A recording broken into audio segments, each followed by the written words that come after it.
અબડાસા તાલુકામાં ગૌચર અને સરકાર જમીનમાં લીલી જાળીઓનો વ્યાપક નાશ થતો હોવાનો સ્થાનિકોનો આક્ષેપ।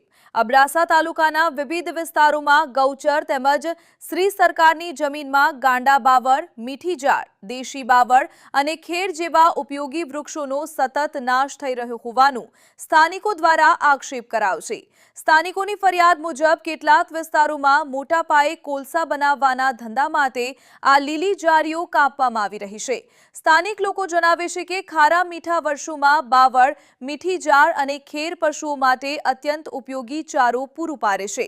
ગાય, ઊંટ, બકરી અને ભેંસ જેવા પશુઓ માટે આ વૃક્ષો જીવના આધાર સમાન છે, પરંતુ અબડાસામાં કોલસાના ધંધામાં વધારો થતા આ લીલી જાળીઓનો નાશ વધી રહ્યો હોવાનું સ્થાનિક લોકોએ જણાવ્યું હતું। બીજી તરફ ફોરેસ્ટ ખાતાની રખાલવાળા વિસ્તારોમાં પણ ગાંડા બાવળ કાપવામાં આવે છે તેવી લોકચર્ચા છે।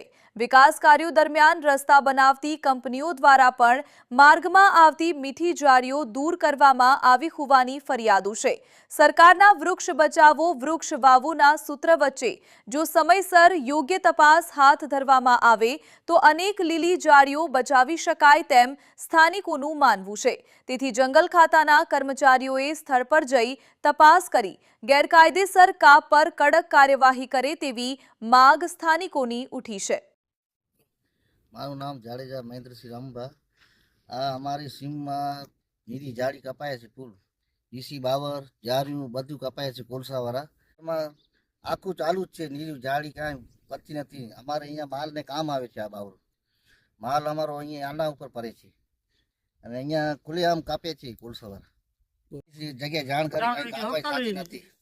એટલે ખુલ્લા એ કહે છે કોલસાવાળા હપ્તા કોલસાવાળા હપ્તા આપે છે, બરોબર હપ્તા દઈએ છે બરોબર। એમ કહે છે કે પોલીસ ખાતાને હપ્તા આપીએ છીએ। પેલા નીડી જાળી કેટલી હતી? વધારે હતી? વધારે હતી, બહુ વધારે હતી। ડીસી બાવર હતા, બચ્યા છે। આ કાપી નાખી છે, ડીસી કઢાઈ કાપી નાખી છે। એટલે કોણ આ વિસ્તાર આખામાં ને? આખું ગોયલા, મોખરા, આયડા જંગલિયા બધું બધા વિસ્તારમાં તમારે શું માંગ છે? આ ભઠ્ઠા તપાસ બનતા ખુલ્લેઆમ ચાલુ છે, એની તપાસ થાય તપાસ એમ? ખુલ્લેઆમ ચાલુ જ છે।